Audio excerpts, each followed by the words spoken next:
ada, kita buka sesi pertanyaan ya Bapak Ibu. Jadi saya minta kita agar tertib. Silakan yang mau mengajukan pertanyaan raise hand. Nanti kita ambil tiga orang penanya dulu. Nanti kita kita tunggu dari narasumber. Jadi silakan disampaikan nama, UMKM-nya apa, produksinya apa, terus mau bertanyanya dengan siapa, ya. Silakan. Jadi nanti saya coba di sini sudah ada 3 orang yang present. Ibu Diana Sucahyo, silakan Ibu Diana. Sebentar, mungkin ini harus saya hidupin dulu unmute-nya. Oke. Sudah bisa di-unmute, silakan. Ya, ya bisa Pak. Selamat siang Pak. Ya, silakan Ibu Diana. Iya, saya makasih banyak udah izin bertanya. Makasih buat semua pembicara juga, buat informasi segala macamnya. Saya mau tanya kepada Mas Tutuko. Jadi kita kan UMKM masih kecil, apakah bisa kita berkolaborasi dalam arti kita kirim barang, ibaratnya go action gitu Pak, Mas Tutuko. Jadi bisa go action, barang kita langsung dijual di market sana, jadi bisa berkolaborasi sama Mas Tutuko. Ibaratnya jangan cuma hanya biasanya cuma kirim email begitu ada yang nggak dibalas, gimana gitu. Ibaratnya bisa go action langsung gitu Mas Tutuko. Itu aja sih, simpel aja. Makasih banyak. Baik, ya. Berikutnya silakan Mas Andi Kurniawan. Silakan Mas Andi Kurniawan. Ya, saya Andi Kurniawan dari Opetak Sumatera. Saya mau tanya dengan Pak Tutuko terkait produk di Belanda. Selama ini tadi yang banyak dijelaskan kan di bagian rempah ya dari beberapa pembicara. Kemudian juga ada produk-produk yang zero waste gitu. Nah, gimana dengan peluang untuk produk turunan kelapa gitu Pak, seperti coco fiber dan kokopit ya gitu Pak dari saya. Baik. Terima kasih. Terima kasih Mas Andi Kurniawan. Berikutnya silakan Ibu Salmi Supriyatin ya, Cimahi, Jawa Barat. Silakan.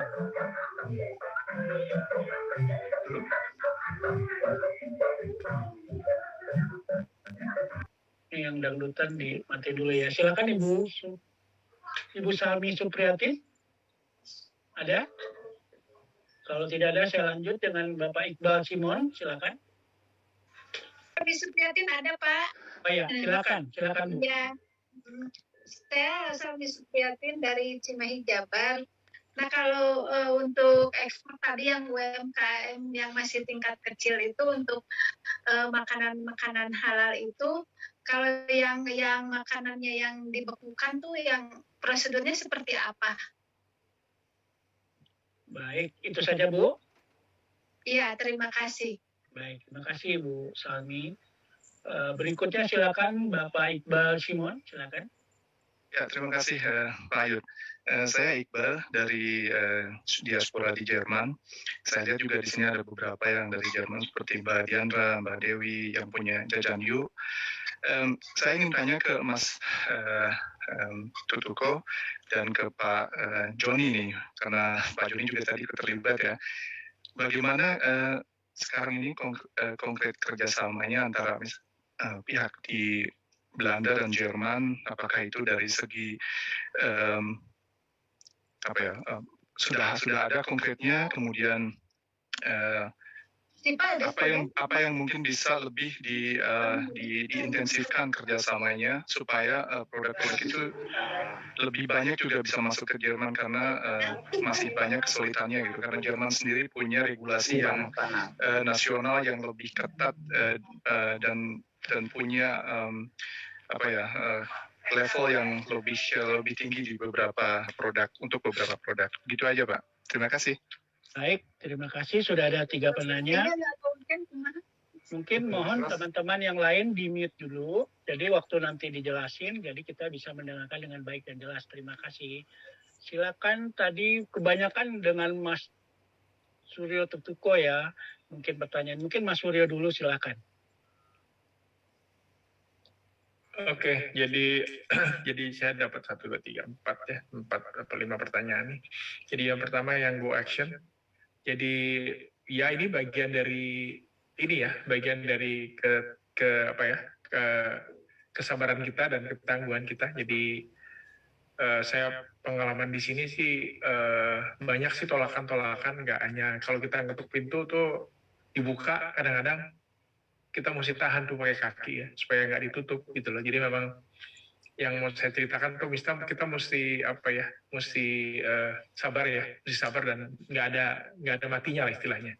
Jadi nggak bisa tuh sekali berhasil tuh jarang gitu lah. Dan itu justru yang membuat kita. Jadi maksudnya kalau sampai kemudian belum dibalas atau bagaimana, mungkin ibu sempat di beberapa apa namanya temuan seperti ini itu, jadi ya maklum karena biasanya mereka juga banyak sekali yang masuk, ratusan ya, jadi apa namanya, jadi ya mohon maaf tapi keep on trying. Jadi ya, tapi kami akan perhatikan seperti hal kayak gitu. Untuk hal itu dengan cara kita jawab dengan secara ini umum lah, bagaimana caranya untuk bisa ke sana produk-produknya, karena biasanya nanti ada gelombang-gelombangnya tuh, nanti pas lagi produk apa gitu loh, pasti akan dipilih gitu loh. Dan apa namanya, insya Allah dengan Perubahan Indonesia bisa ada jalan, karena nanti ada kurasi juga, ada pemilihan mana yang kira-kira bisa, mana yang enggak, karena juga ada musim-musimnya, karena di sini di Eropa ada 4 musim misalnya untuk pakaian dan makanan juga ada, mana yang cocok dijual di musim dingin, mana yang cocok di musim panas. Belum di antara duanya itu juga ada musimnya kan, semi dan gugur gitu loh. Itu ada 4 musim, jadi macam-macam. Ditambah juga kendala lain adalah pengiriman makan waktu 3 bulan, 1 bulan, tapi sekarang kalau lagi ada masalah 2-3 bulan, jadi emang agak complicated saat ini gitu loh. Tapi mohon tetap usaha Bu, itu insya Allah bisa lebih baik ke depannya. Untuk produk turunan kelapa ada aja dan banyak sekali ya, kelapa itu bisa dipakai di sini. Cuman memang yang perlu diperhatikan kita mau lempar ke pasar mana. Jadi kalau misalnya mau lempar ke pasar supermarket atau ke wholesaler, itu standarnya luar biasa, cukup ketat gitu loh, cukup berat. Tapi kalau misalnya kita lempar tadi ke pasar seperti pasar malam yang kita bilang tadi, itu yang kita jalankan, itu standarnya lumayan jauh. Cuman walaupun memang masuknya nanti memang melalui prosedur import biasa dan pasti ada pengontrolan, pembayaran pajak dan sebagainya gitu loh. Tapi ada pasar, jadi itu yang langsung, sebentar gambarnya hilang. Iya. Jadi ada ada ini langsung, ada pembeli langsung, yaitu masyarakat diaspora di sini yang tanpa melalui agent seperti supermarket atau hal lain gitu loh. Jadi ada pasarnya untuk di sana. Peluangnya cukup besar gitu loh. Demikian. Terus untuk pertanyaan lain adalah mana frozen food? Ada. Frozen food ada pasarnya juga di sini. Ya pasar-pasar saya mengarah ke etnis ya, gitu yang standarnya masih agak di bawah dari supermarket itu ada. Cuman kalau misalnya frozen food misalnya akan lebih mahal sedikit ya. Kalau frozen food yang misalnya makanan laut itu agak susah masuk.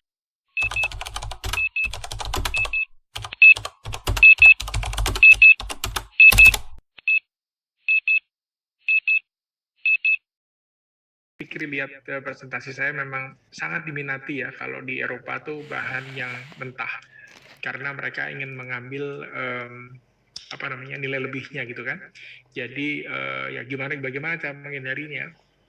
Ya tentunya kita coba bikin barang itu setengah jadi atau barang yang sudah jadi. Nah, saya tuh berpikir malah begini, kalau misalnya Pak Fikri bisa bikin kemasan-kemasan retail untuk siap dijual di supermarket, siap dijual di wholesale, di pedagang besar gitu, itu lebih bagus gitu loh. Jadi karena kalau dengan disiapkan gitu nanti bisa langsung siap jual Pak gitu loh. Tapi memang harus ada banyak persyaratannya dan itu bisa dicek ya semuanya ada website-websitenya. Kami juga insya Allah bisa bantu.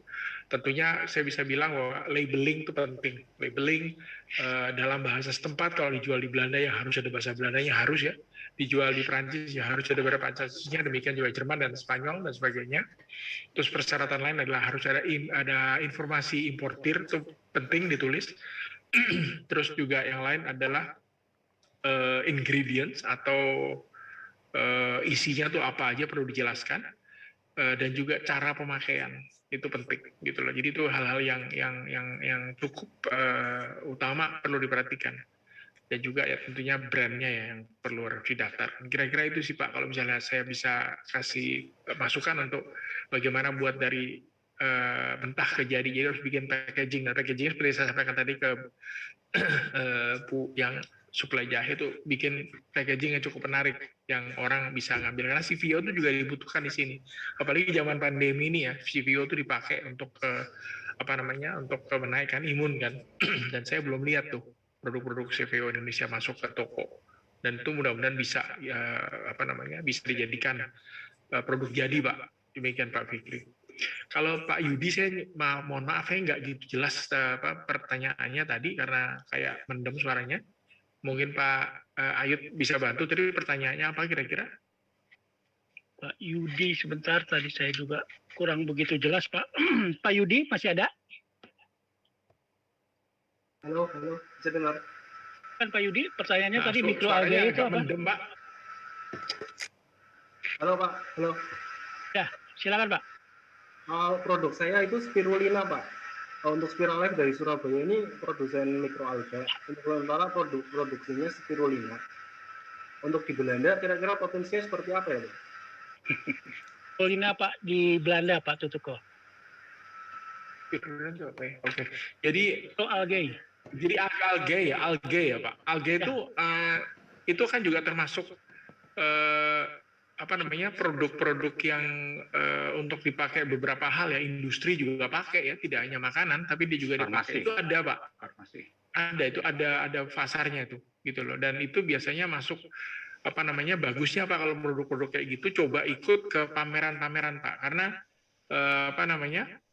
itu bukan produk jadi. Jadi misalnya kalau Bapak bisa ikut ke salah satu pameran yang diadakan oleh kementerian-kementerian tuh sangat menarik tuh. Apalagi kalau misalnya kebetulan ada bio sertifikatnya gitu, itu banyak dicari Pak di sini gitu loh untuk produk-produk itu. Jadi usul saya sih coba Bapak kontak ke beberapa ini ya, kayak Kementerian Perdagangan atau Kemlu juga suka ngadain tuh.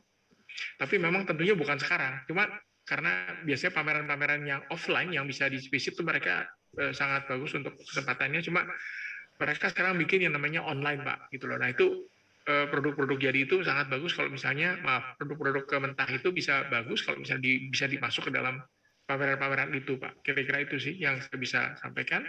Tapi coba ada link yang saya sampaikan tadi di chat, coba mungkin bisa dimasukin nanti di mana kita bisa bantu networking Pak Yudi. Terus Bu Lia Amalia ya. Ini untuk produk olahan jamur apa Pak. Bu? Olahan jamur. Oke. Iya. Ya. Jadi Oh. Ini Wow. Mas. Ya. Wah, keren tuh Bu. Ya, terus ini nih. Yang standing pots-nya. Mushi. Iya, musi. Ini kita sudah kalau dua kayak bahasa Pak. Ada bahasa Indonesia, bahasa Inggris, ada juga bahasa Inggris sama bahasa Arab, ada juga bahasa Inggris sama bahasa Cina Pak. Ini. Ya, bagus Bu itu. Jadi Ini kaldu jamurnya kelihatannya Pak. menarik.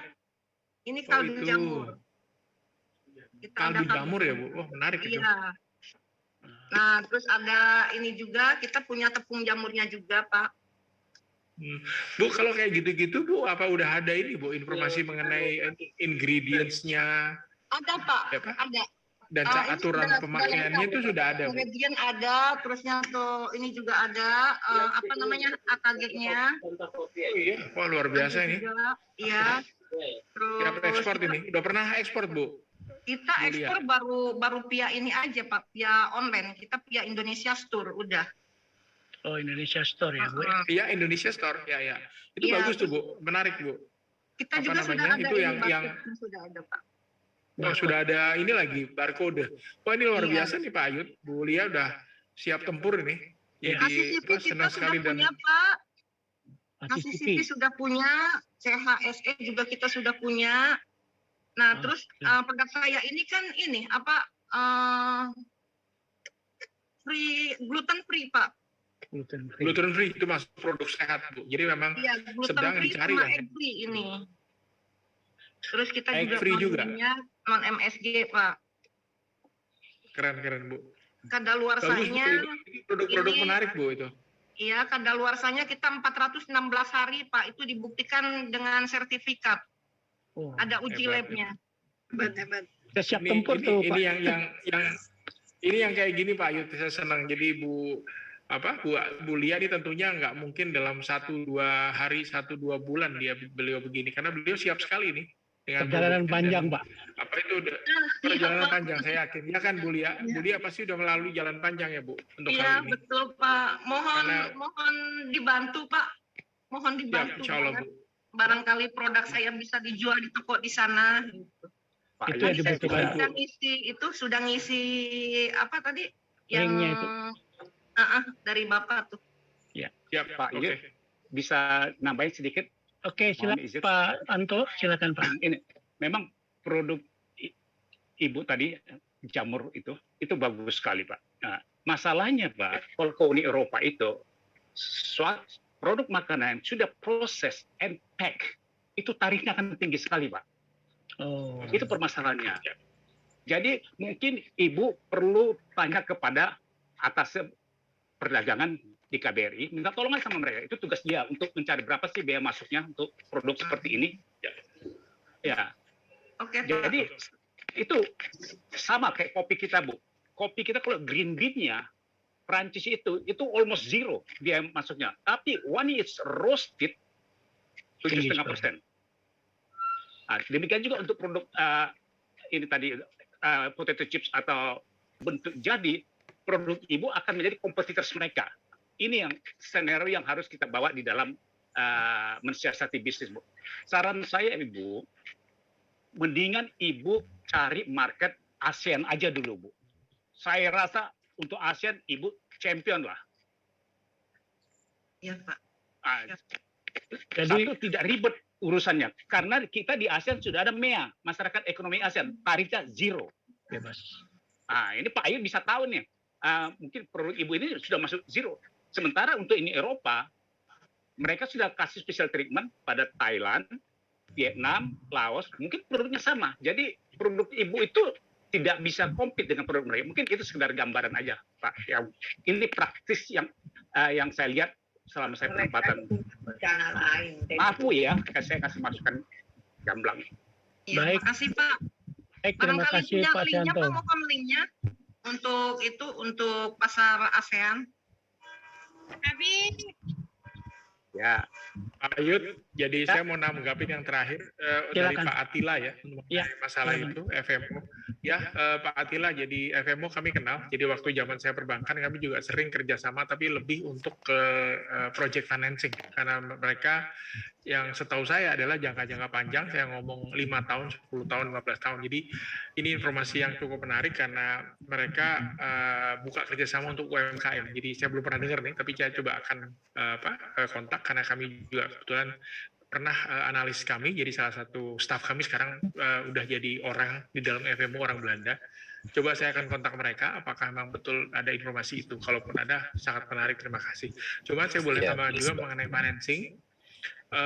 Ini Pak Ayut, mungkin saya bisa sampaikan juga, bank-bank di Indonesia itu sekarang punya tugas tambahan dari Presiden kita, Jokowi, untuk membantu UMKM. Jadi kemarin tuh baru saya bicara dengan Bank BNI di London. Mereka tuh sekarang lebih membuka diri, Pak, untuk usaha-usaha dari UMKM. Jadi mereka tuh sekarang karena posisinya di Eropa, mereka tuh punya wawasan cukup dekat dengan pengusaha setempat. Jadi kemarin juga pihak BNI London juga approaching kami. Dia bilang, kayak Bapak ini adalah salah satu dari customer kami yang kami cari karena persyaratannya mencukupi, seperti misalnya Bapak mengerjakan bisnis di sini dan juga dapat supply dari Indonesia. Jadi harus ada individu Indonesianya, apakah dapat supplier dari Indonesia atau eksportir dari sana Indonesia. Pembelinya di sini bisa orang Belanda, bisa orang Indonesia, sedemikian rupa. Tapi dengan begitu dia ikut financing. Jadi nggak hanya BNI London, tapi juga Bank Mandiri London itu juga mereka ke sana. Tapi itu posisi yang di sini dua bank yang kebetulan ada di Eropa. Tapi yang saya dengar juga di Indonesia juga mereka cukup gencar. Di BCA saya lihat ada UMKM-nya, ada BRI, ada BRI Brunner-nya juga mereka ke sana. Dan maksudnya apa? Jadi dari segi pembiayaan, jadi harusnya sekarang lebih lenient, lebih luas, Pak Ayud, gitu sih kira-kira. Baik. Mungkin ada yang lain. Baik, terima kasih Pak Surya Tutuko. Ini yang perlu informasi yang perlu kita lebih inikan lagi buat membantu teman-teman UMKM. Mungkin dari teman-teman yang lain ada yang mau menambahkan, Bu Ina atau Mas Sigit atau Mas Sidi, silakan. Sedikit Pak Ayud, mohon izin. Silakan Mas. Saya sudah kirimkan di chat box itu inatrims.co.id, atau kalau mungkin kawan-kawan yang memakai Android silahkan download di Play Store itu Inatrims ya. Jadi ini sangat penting sekali ya buat kawan-kawan, di mana tadi yang barusan disampaikan oleh Mas Tutuko juga, untuk memastikan kesesuaian produk Indonesia dengan regulasi teknis atau standar yang diterapkan di negara tujuan atau mitra dagang kita. Ini kita harus mempunyai pengetahuan dan informasi tentang regulasi teknis tersebut. Jadi sekali lagi gini, barusan yang Bu Lia itu sangat bagus sekali. Saya sependapat dengan Mas Tutuko, tapi di saat nanti itu ada pertanyaan, ya walaupun tadi sudah gluten free dan lain dibuktikan dengan sertifikat dan lain-lain, di saat nanti benar-benar ada kunjungan atau apa, biasanya kan seperti itu sekarang. Iya. Itu kita siap enggak begitu loh. Jadi lebih baik sekali lagi, yuk kita bersabar, semua berproses, kita yakinkan diri kita seperti apa, begitu siap tangkap. Seperti itu. Sangat setuju banget dengan Pak Asyanto tadi, karena beliau memang benar-benar di lapangan nih ngadepi orang-orang di sana langsung nih. Mas Tutuko juga sama nih. Jangan sampai nanti ini ada kejadian. Saya buka sedikit. Ada produk cashew nut kita ya, masuk ke luar negeri, nggak perlu saya sebutkan, dan itu di-recall. Karena apa? Indonesia kena notifikasi. Nah, saya kayak gini karena saya mengadvokasi di Dewan Rempah Indonesia Pusat, saya juga ikut prihatin begitu. Ini harus bagaimana? Dan ini nanti tidak hanya sekedar sertifikasi itu, gitu loh. Ada satu hal lagi sekarang trennya apa? Traceability system atau mampu telusur. Nah, ini tentunya berproses luar biasa. Kayak gini. Semisal sekali lagi saya jadi tertarik nih ngomongin daging, bakso tadi. Nah, yuk kira-kira kita cari tahu deh, daging di sana itu sama daging di sini secara kualitas bagaimana? Itu satu. Yang kedua, harganya. Harganya itu jauh sekali, mohon maaf. Kalau kita bikin bakso di sini, kita jual di sana, plus ongkos kirimnya, kira-kira bagaimana? Nah, pertanyaan selanjutnya adalah, apakah kita mampu mengefisiensi kita, harga pokok produksi kita? Karena kalau kita berani bicara seperti itu, harus mass product, harus dalam produk yang banyak, supaya dapat bahan bakunya. Mohon maaf sekali lagi, saya pernah sampai kepikiran, saya jadi importir daging aja apa ya, begitu. Setelah saya berjalan dulu sempat ke Belgia, saya sempat ke Eropa Timur, itu di mana ada negeri, mohon maaf, antah berantah itu namanya Azerbaijan, Pak Asyanto. Iya. Karena itu ternyata dagingnya 1 kilonya di bawah 60.000. Kita sekarang lebaran 110, 120, bahkan ini dimungkinkan akan 130. Saya nggak tahu nih, Mbak Andi jadi bikin baksonya bagaimana? Apakah resepnya ditambahin ini tepungnya kan gitu? Jadi konsistensi tadi. Jadi ini harus kita benar-benar perhatikan. Nah, tadi sekali lagi saya tadi untuk kawan tidak hanya untuk ya, tapi masing-masing negara ada di situ. nanti kalau lebih jelasnya mungkin kawan-kawan dari Kementerian Perdagangan tentunya akan memandu. Kalau mungkin masih kesulitan akses ke sana, silakan kontak kami, kontak Pak Ayut, kontak Mas Idi, kontak Mas Tutuko. Sangat boleh sekali. Apa yang tidak buat kita semua untuk memajukan merah putih. Begitu, terima kasih. Iya. Saya mau menjelaskan masalah daging. Sebentar. Ini waktu Iya, kita sebentar. Saya kan Ya. sudah pernah mengikuti seminar yang diadakan oleh Pemda Magelang. Itu tentang BPOM dan GMP. Saya juga sudah sudah berusaha untuk mengajukan BPOM. Kalau sekarang kan tidak boleh PIRT karena produk saya itu kan daging, jadi harus menggunakan MD seperti itu. Karena itu risikonya itu lebih tinggi daripada produk-produk PIRT. Ya, waktu di GMP Magelang sama Pemda Magelang, waktu itu yang memberikan materi dari Semarang, langsung dari Jateng, dari Dinas Jateng, saya menjelaskan bahwa produk bakso saya itu produknya bisa banyak ketika menggunakan daging sapi Jawa.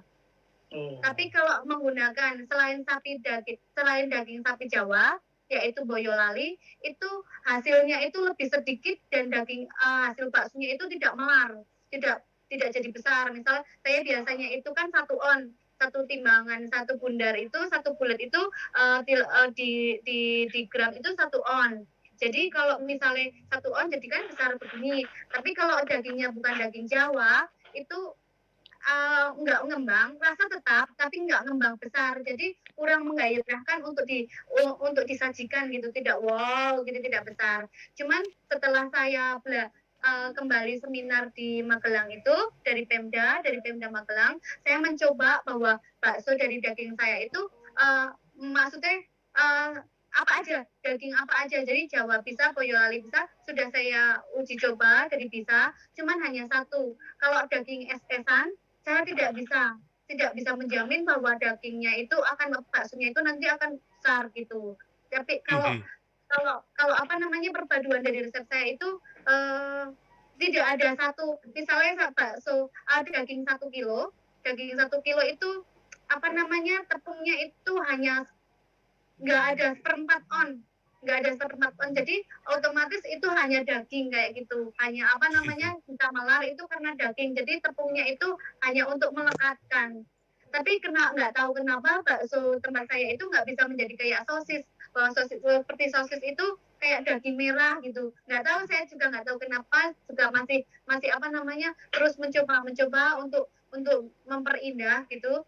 Tapi tetap tidak bisa karena daging itu sifatnya ya seperti itu. Kalau misalnya direbus terus-menerus sifatnya juga akan menjadi empuk kayak gitu. Kalau daging-daging, kalau untuk bakso yang ada pengenyalnya, ada perenyahnya, ada pemutihnya, itu kalau semakin direbus itu akan semakin besar, akan semakin berjejeng, akan semakin kenyal seperti itu. Kalau tempat saya itu dimakan rasa kayak beras. Jadi ya daging, kalau makan daging yang seperti itu, seperti makan bakso seperti itu. Terima kasih untuk menjelaskan baksonya. Jadi kayak saya tadi sampaikan tuh Mbak Andi, saya tuh tadi barusan meeting paralel ya sama ini juga sama pihak BUMN Indonesia. Jadi no worries gitu, nggak usah takut, Indonesia tuh punya uang kok. Kalau misalkan kita nggak mampu, Indonesia tuh mau beli gitu loh perusahaan di Eropa, di Belgia. Misalkan dalam hal ini Indonesia kekurangan sapi, ya beli aja gitu perusahaannya di Belgia, karena Belgia itu punya Belgium Blue yang terkenal untuk dagingnya gitu. Jadi untuk hal-hal seperti itu, technical speaking, Indonesia itu kita lebih agresif untuk kita investasi di luar negeri dengan moneter yang dimiliki Indonesia itu sangat mampu untuk membeli sebuah aset. Jadi kedepannya Indonesia itu ke arah sana gitu loh. Jadi kita bukan lagi mikir, kita bukan negara, tadi yang disampaikan Pak Joni juga, bahwa ini Indonesia itu udah akan berusaha mendaulatkan pangannya itu dengan kita kemandirian finansial gitu loh. Jadi kalau ada kesempatan buat Mbak Adi juga nanti seperti disampaikan Mas Tutuko untuk bisa akses ke sini dan membuat bakso di sini, kita mencoba dengan sapi yang ada di Eropa gitu. Jadi no worries, Indonesia akan hadir di dunia. Itu aja dari saya.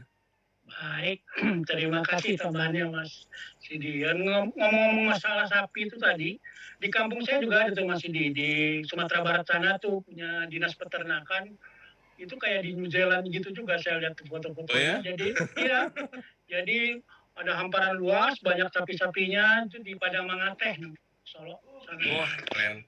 Sana. Mungkin Pak Erik mungkin belum lihat aja kali itu yang di mana. Kenapa nggak itu aja yang dikembangkan daripada kita beli di Belgia kan? Yang ada di lokal aja kita kembangkan. Jadi lebih ke arah ini sih, strategi politik. Jadi bagaimana kita itu bangsa Indonesia, pemerintah itu ada existing menancapkan bendera di luar negeri. Seperti Frisian flag, Nestle lakukan di Indonesia, kenapa kita tidak bisa melakukan di abroad? Itu sih harapannya. Jadi kayak misalkan perusahaan kayak rempah-rempah ya, kayak Kasia, Coop, dan apa, dia udah membuka jejaringnya kantornya di Indonesia, kayak Dan Howard di Belanda. Kenapa Indonesia tidak bisa memiliki itu di luar negeri? BUMN itu akan start. Nah itulah harapannya kita semua di sini. Kita bisa kolaborasi, kita membuat skema Pak, bagaimana kita mendorong melalui BUMN ini. Toh kerjaannya si Pak Erik sama Mas Sandi itu kan kerjaannya ngebeli-beli perusahaan tuh dari dulu. Nah itulah modelnya gitu loh. Kita beli aja gitu. Toh berapa sih biayanya ngebeli sebuah company itu di luar negeri, kan nggak besar. Coba Indonesia punya lahan perkebunan sawit segede Belgia gitu. Udah gila, itu satu orang. Nah, misalnya kita tuh punya aset, tapi kita cobalah, kita sebagai di sini mediasi, bagaimana kita bisa mempromosikan bahwa kita tuh punya ini aja. Ada orang Sitorus itu punya kelapa sawit di Medan, dia punya ini klub sepak bola di Belgia, bayangin tuh. Nah gitu-gitu loh, kita harus ada pride-ness-nya kita ini. Mengapa kalau saya tuh lebih ke arah bagaimana kita diaspora di sini, kita tuh bisa, kita tuh nggak jauh dari kalian gitu loh. Dulu iya ketika belum ada zaman corona ya, kita jauh, tapi ada corona kita jadi deket nih Pak, gitu loh. Iya. Oke. Baik, terima kasih. Mungkin dari yang lain ada yang mau ditambahkan, Mbak Ina atau Mas Ayut. Ya, Pak Ayo, Edgar. Ayut. Ya, silakan Pak Edgar. Iya, ya. Sebelumnya saya ucapkan terima kasih bisa hadir di forum ini dengan Pak Tutuko, Pak Sidi, Pak Sigit, dan Pak Sinambela ya Pak. Oh iya. Jadi begini Pak, 10 tahun terakhir perusahaan kami menyadari bahwasannya dunia menuju ke arah produk yang green. Itu sebabnya riset yang dilakukan oleh laboratorium perusahaan kami itu selalu mengarah kepada produk-produk yang green, non residu kimia. Beberapa produk yang sudah kami hasilkan memang sudah diproduksi secara massal, tapi baru dipasarkan di Indonesia, belum kita pasarkan ke luar negeri. Saya sih berharap, andai kata menurut penilaian bapak-bapak produk ini pantas untuk dijual di Eropa, akan sangat membantu juga partner-partner petani binaan kami. Salah satu produk yang sudah kita hasilkan adalah produk kopi. Produk kopi yang kita hasilkan sudah menghasilkan kopi yang murni tanpa residu kimia. Memang kami tidak jadikan dalam bubuk, tapi kami jadikan dalam bentuk green bean seperti ini, Pak. Ya, ada yang ini yang Arabica, ini yang Robusta. Jadi ini produk green bean, Pak. Nah, produk-produk ini sudah memiliki sertifikasi sebagai produk yang tanpa residu kimia, sehingga sebetulnya dalam partai lokal kita sudah jual produk-produk ini. Maaf Nah, Pak, harapan kita Yang pertama adalah harapan kami, andai kata produk ini bisa ikut bermain di pasar Eropa atau Belanda, kami akan sangat senang sekali bisa ikut serta bermain.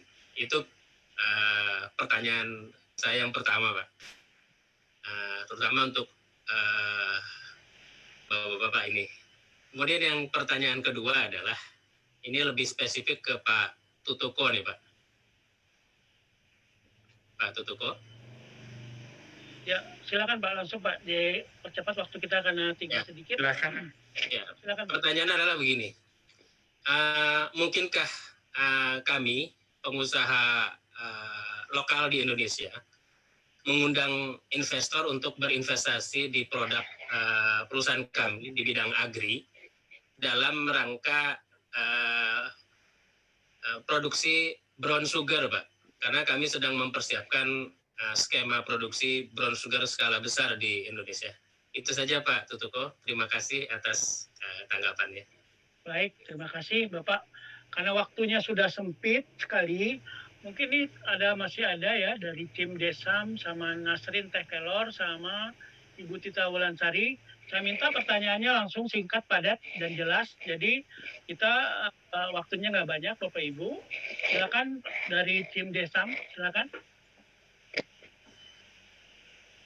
Tim Desam, nggak ada? Oke, langsung Ibu Tita Wulansari.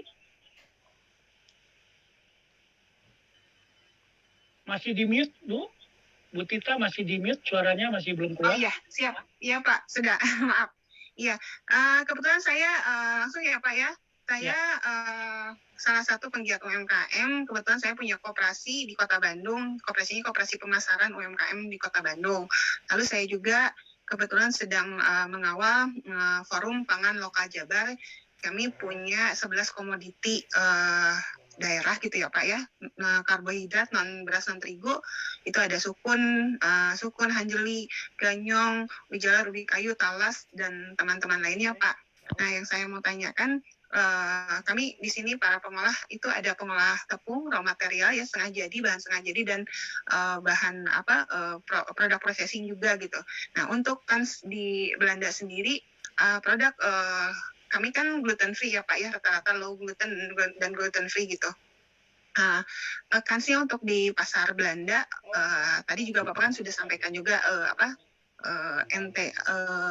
persyaratan di NTE itu untuk produk-produk lokal, apakah sudah detail yang tadi komoditi yang tadi saya sebutkan mungkin sudah termasuk Pak atau gimana ya Pak ya? Dan kansnya di sana apakah bisa diakomodir juga gitu pasarnya di sana gitu? Mungkin itu sih Pak. Baik, terima kasih Bu Tita. Berikutnya silakan Pak Nasrin. Baik, terima kasih. Ya, silakan. Saya Pak Ayub, ya. Mas Sigit dan teman-teman yang lain. Assalamualaikum warahmatullahi wabarakatuh. Waalaikumsalam warahmatullahi wabarakatuh. Saya Pak Nasrin, tinggal di Nusa Tenggara Barat, memproduksi teh dengan berbahan baku dari daun kelor. Dari sisi legalitas perusahaan, sudah kami mendapatkan izin NIB, industri, komersil, NPWP, termasuk perusahaannya sudah PKP. Untuk izin produk, kami sudah memiliki POM TR, mungkin untuk Indonesia baru teh kelor dari Mataram yang baru mendapatkan izin POM TR-nya.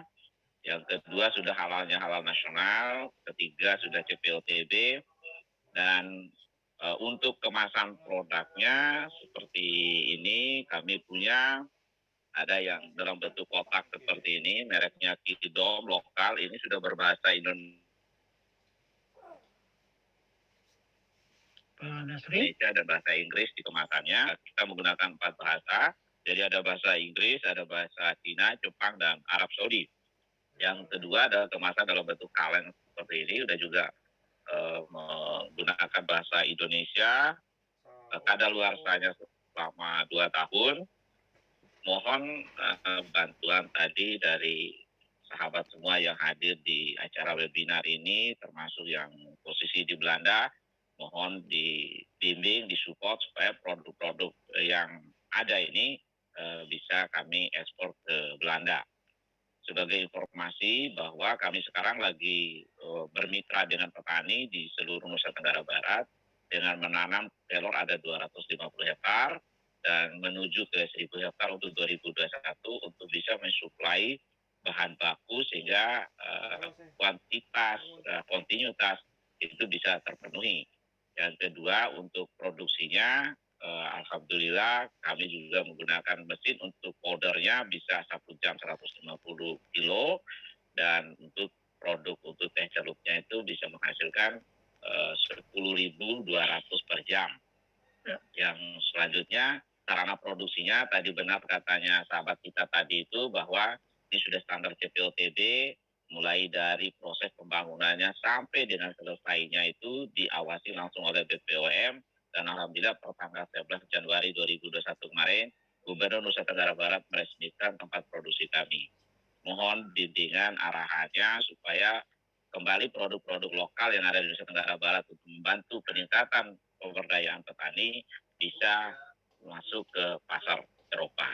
Demikian, Pak Yud. Terima kasih banyak kesempatannya. Assalamualaikum warahmatullahi wabarakatuh. Dan kami di NTB baru selesai berbuka ini, Pak Yud. Ya, terima kasih Pak. Kita sebentar lagi nih karena waktu mau berbuka, makanya dipercepat, dipersingkat. Mohon maaf Bapak Ibu, kita dengan perjanjian tadi kita kan sampai jam 17.30 ya. Jadi mungkin ini adalah sesi terakhir pertanyaan Bapak Ibu. Mungkin tadi juga Mas Sigit untuk lab dulu karena ada keperluan. Mungkin untuk pertanyaan yang 3 tadi mungkin bisa langsung dijawab. Silakan, mau dari siapa dulu? Dari Mas Tutuko dulu atau Mas Suryo Tutuko dulu? Boleh, silakan Mas. Kayaknya jadi bintangnya sekarang Mas Suryo Tutuko nih kayaknya nih.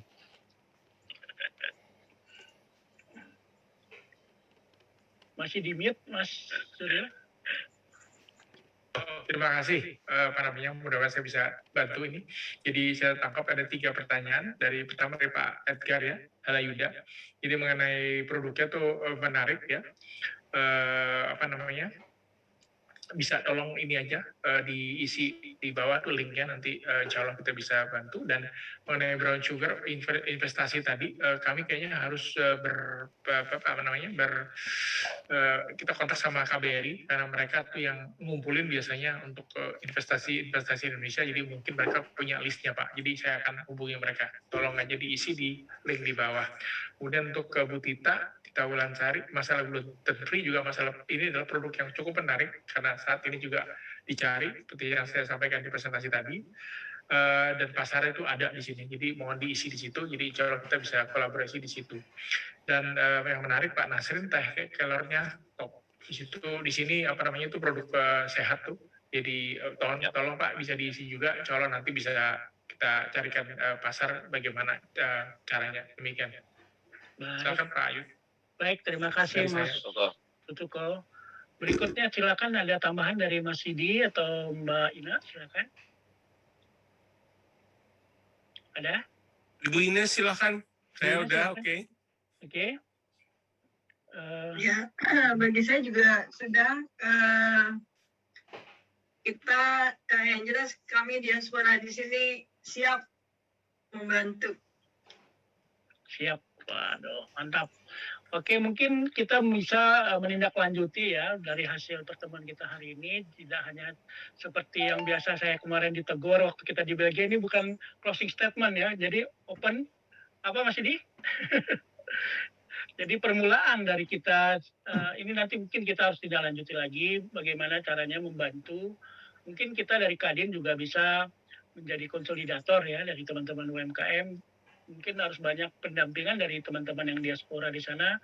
Apa-apa aja yang perlu kita siapkan di sini supaya mempermudah produk-produk kita itu untuk masuk di sana. Mungkin itu ya. Iya.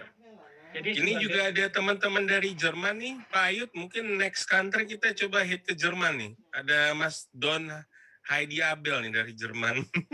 Ini ada juga Ibu Diandra Rauf nih. Saya juga pernah ikut kegiatan Ibu Diandra. Salam Pak Ayut. Iya, Bu Kita Diandra. next saya ke Jerman nih. Ini rencananya kita kakak saya ini, kakak senior saya. Ini minggu depan dari Kadin juga. Minggu depan rencananya kita mau ke Uni Emirat Arab nih, Dubai nih kayaknya. Tapi Wow, keren. supaya kita ada balance sedikit ya. Jadi jangan di Eropa terus, kita coba sekali-sekali kita. Mungkin saya sedikit tambahkan Pak Ayu, tadi saya ingat ada tentang salah satu sertifikat yang dibutuhkan untuk masuk ke pasaran di Eropa dan Amerika adalah fair trade. Bisa saya tambahkan bahwa selama ini fair trade hanya dipakai di perkebunan kopi seperti yang sudah dilaksanakan di Gayo, karena pasca tsunami dulu Danida yang membawa program untuk fair trade mereka.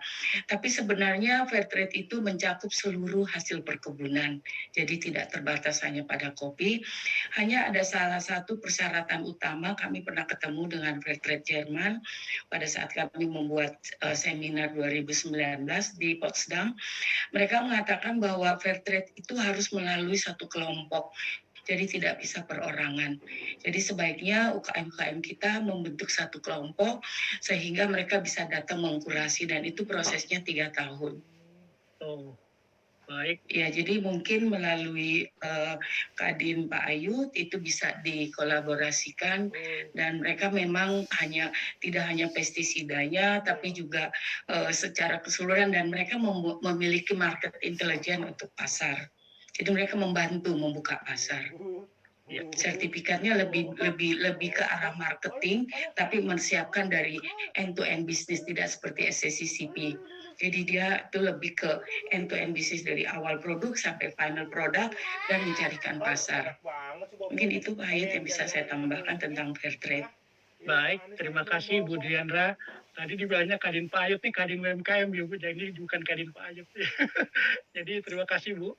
Jadi kita memang berusaha menjembatani semua ya. Jadi mudah-mudahan ini salah satu langkah kita dengan Mas Sidi, kita berjuang bagaimana caranya supaya UMKM kita bisa naik kelas, produk kita bisa masuk negara lain, bisa ekspor. Dan mungkin kita nggak bisa sampai di sini saja, harus ada yang lebih konkret yang mesti kita lakukan. Mungkin harus kita diskusikan lebih panjang. Mungkin nanti kita bisa bikin sesi tadi yang seperti berusukan Mas Sigit, mungkin Pak Tetuko, Pak Suryo Tetuko, Mas Sidi, Mbak Ina, Bu Diandra, Pak Cianto, kita bisa duduk bareng gitu loh. Kita bisa mendiskusikan apa sih yang harus kita lakukan nih. Kalau kita kan yang di lapangan, di teman-teman kita nih, kita bisa menyampaikan apa yang dibutuhkan di luar itu kan. Tapi paling tidak kan kalau ada dari luarnya langsung yang menyampaikan, mungkin UMKM-nya juga akan lebih termotivasi ya. Jadi mungkin itu yang bisa kita dapatkan. Mudah-mudahan apapun yang kita lakukan bisa menjadi penyemangat teman-teman UMKM, dan bisa kita memajukan UMKM kita supaya bisa naik kelas. Baik Bapak Ibu, karena waktu juga sudah menunjukkan hampir 5:30 lewat, kita akan berbuka di waktu Jakarta. Saya ucapkan terima kasih banyak kepada semua narasumber yang telah memberikan pencerahan pada teman-teman UMKM, dan juga saya ucapkan terima kasih banyak kepada teman-teman UMKM semua yang sudah hadir di webinar ini. Mudah-mudahan ini jadi langkah awal, bukan closing statement yang seperti ini kan Mas Sidi tadi. Ini adalah langkah awal kita untuk bagaimana bisa. Semoga berkelanjutan. Ya baik, mudah-mudahan ini bisa kita memajukan UMKM Indonesia dengan ada berikutnya. Baik, ucapkan terima kasih banyak semua narasumber yang sudah memberikan pencerahan pada jam sore ini. Sekali lagi saya ucapkan juga terima kasih kepada semua. Mohon maaf jika ada dalam sampaian atau dalam diskusi ini yang kurang berkenan. Saya ucapkan mohon maaf. Nanti bila istafil wijaya. Wassalamualaikum warahmatullahi wabarakatuh. Terima kasih banyak. Waalaikumsalam warahmatullahi wabarakatuh. Mas Sidi.